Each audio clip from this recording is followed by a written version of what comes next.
Hello viewers, this is Voice of Biafra BBI Channel 1. You are welcome to Biafra Discourse.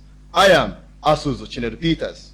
Mr. Prime Minister Cameroon, what did I hear you called Nigerians? Nigerians, we've actually got some leaders of some fantastically corrupt countries coming to Britain. Nigeria and Afghanistan, possibly the two most corrupt countries.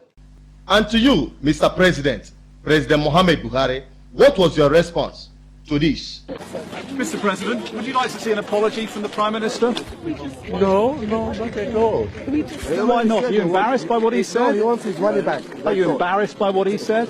No, I'm not. Is Nigeria fantastically corrupt? Yes. I'm not going to demand any apology from anybody. You are also correct, Mr. President.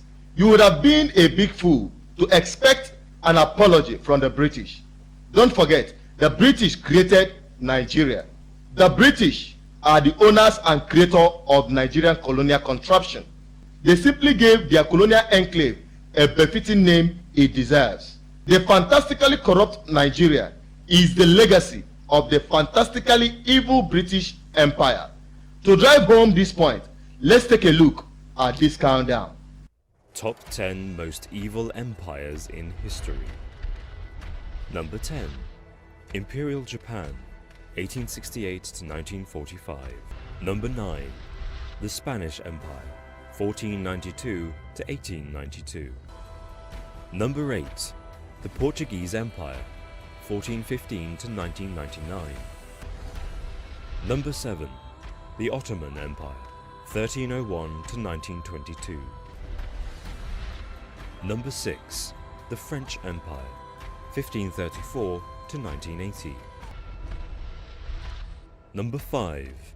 The Mongols, 1206 to 1368. Number 4. Nazi Germany, 1933 to 1945. Number 3. The Belgian Empire, 1885 to 1962. Number 2. The Soviet Union, 1922 to 1989. Number 1. The British Empire, 1783 to 1997. The fantastically evil British Empire created the fantastically corrupt Nigeria. When you say good money, what you expect is how are you? When you create an evil colonial contraption, what more will you expect? Corruption. Whatever Nigeria has become today is what the British made it to be.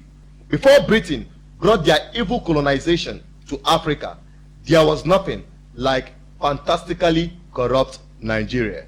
Let me ask my big brother, Asari Dokubo, his opinion about the creation of this contraption called Nigeria. In 1914, Nigeria was created by one sick man called Lord Lugard. Fraudulently incorporated our people after we signed several treaties of protection with them into this evil enterprise called Nigeria.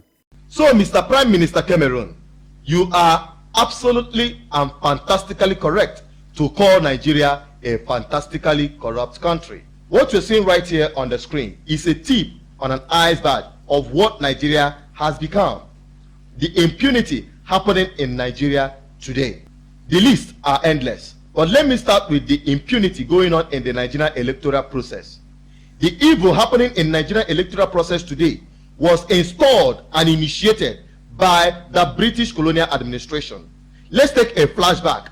During the pre-independence election conducted by the British colonial administration, they manipulated the electoral process to favor the North against the South that actually won the election. Of course, we also knew that the elections by 1960 had been rigged. Everybody in the know knew that we had our boys in the North, our puppets, we'd put them in power. They hadn't won at all. The people in the South had won, the nationalists. If you come to Nigeria today, you wonder if Nigeria has lawmakers or lawbreakers. What you're seeing on the screen has become a norm in the Nigerian legislative process. Go to the National Assembly, go to the state assemblies, down to the local government councils. You understand the impunity of the aftermath of the Nigerian electoral process. The British and the Western collaborators have continued to manipulate election in Africa to install corrupt politicians. They have continued to encourage corrupt politicians to hide their loots in their foreign accounts. Now, let me address the British government squarely. You have abandoned our brother Nnamdi Kanu, who is a bona fide British citizen, to suffer injustice in the hands of Nigerian state. Because he is a Biafran, because he is agitating for the freedom of his people. You have gone deaf and dumb by refusing to speak out against the extrajudicial killings of peaceful, unarmed Biafran agitators. Start addressing the corruption and impunity in Nigeria by asking the Nigerian federal government to obey court orders and release Nnamdi Kanu, Ben Onwuka, and thousands of Biafran agitators that are being held in various prison confinements in Nigeria. Start by telling the Nigerian government to address the suit filed by Indigenous People of Biafra for self-determination that is still lying fallow and unattended by the Nigerian judicial process. They have continued to play down on this suit. The Nigerian government have continued to manipulate the judicial process. Before I proceed, my big brothers have something to add to this. At the moment, we are Biafrans by indigenous identity, even though we are Nigerians by citizenship, which was forced upon us. The first thing is that we are separate before the British came. You can see map of Africa. In 1707, there was no Nigeria there. You can see. There was no Nigeria there. But you can see Biafra. You can see that green. That is Biafra. We are Biafrans, and we can never deny our ancestral heritage, our ancestral identity, our father's name. It is impossible. Nigeria is a colonial government. We have the right. It is our right, inalienable right, to fight for our self-determination and sovereignty, which was stolen from us by the British. We want a Biafra nation because Biafra has always been in existence before the coming of the British. It is Nigeria that is an artificial man-made creation. Had Nigeria been created by black Africans, perhaps there wouldn't be any problem at all, because that would have taken a series of discussions and negotiations before people will decide to live together. Nigeria is a very random geopolitical contraption created for the convenience of the British. It has never worked, it will never work. People are together who don't like each other, who don't like one another, and that is why there is so much pain and suffering.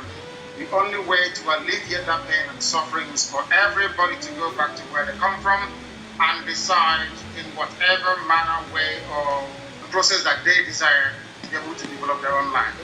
We, the Indigenous People of Biafra, simply want to put an end to this fantastically corrupt creation of evil colonization. We simply want to restore our civilization, the Biafran civilization that was existing long before colonization. We want to restore our national pride and our national identity. We are Biafran people.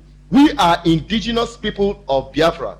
We have right to self-determination, and no one have right to deny the Biafran people their right to self-determination. To get more video updates, please subscribe to our YouTube channel, like, share, and don't forget to drop your comments. Follow us on all our social media platforms, just like you are seeing right there on the screen. Join us on our Facebook group page at Biafra Boys International BBI Channel 1. Till I come your way next time, I still remain your humble servant, Asuzu Chinedu Peters, serving Indigenous People of Biafra with humility and respect. Shalom.